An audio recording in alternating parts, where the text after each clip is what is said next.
Brad was a friend of mine from the heady days of New York City activism in between 1999 and 2001, and I think really anyone who was in New York City during that time period, active, knew him well. He had pretty much the whole city was his friend, and anyone who's not from New York City who ever went to a big protest in New York or DC or anywhere probably met him at some point, zipping around on his bike, taking tactical information and helping organizers make strategic decisions. And Brad also, later on in 2001, after September 11th, when a lot of the sort of energy fizzled out of New York, Brad headed south, as did a lot of us, and did some really great work in Brazil with the Landless Peoples Movement.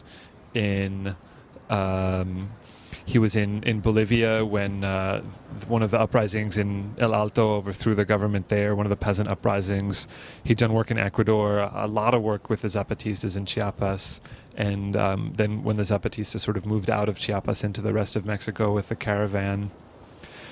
Somewhere along the line, he got himself a really high-quality, professional-grade HD video camera, which one always suspected was what corporate types would consider ill-begotten and what people in the movement consider gotten the best way possible.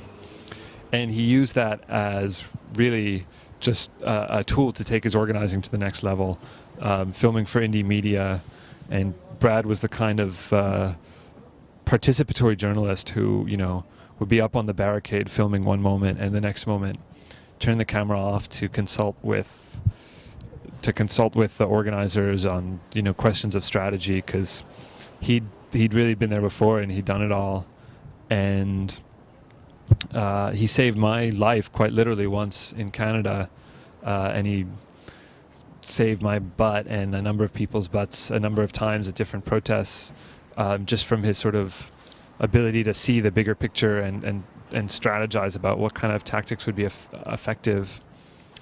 Brad also was a songwriter. He wrote songs and parodies to songs, kind of putting an anarchist twist on the songs. And my favorite song that I don't know if he wrote it or just wrote a bunch of extra verses to it or what, but it was called "Girl, You Make Me Want to Smash the State."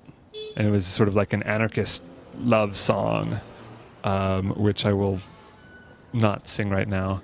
But what else to say about Brad? I mean, Brad died as he lived. It's been said before, but on the barricades. That's how he lived his entire life, was on the barricades.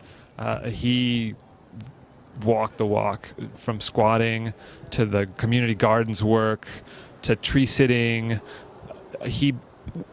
Brad was one of the really 3 or 4 individuals who sort of took the knowledge of the Earth First movement out west, brought it back east, and sort of developed tactics that had been in use in the forests for decades, brought them back east and kind of adapted them for the urban setting of New York City.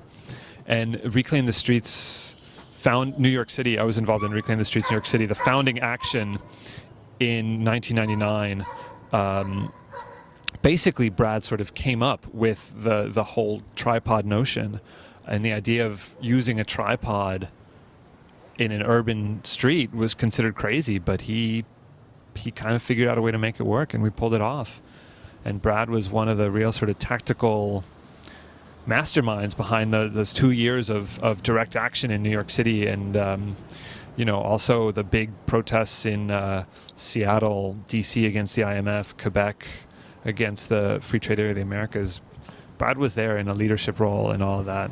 And I know that he managed to do the work of 10 people, and I know that his example continues to inspire us all.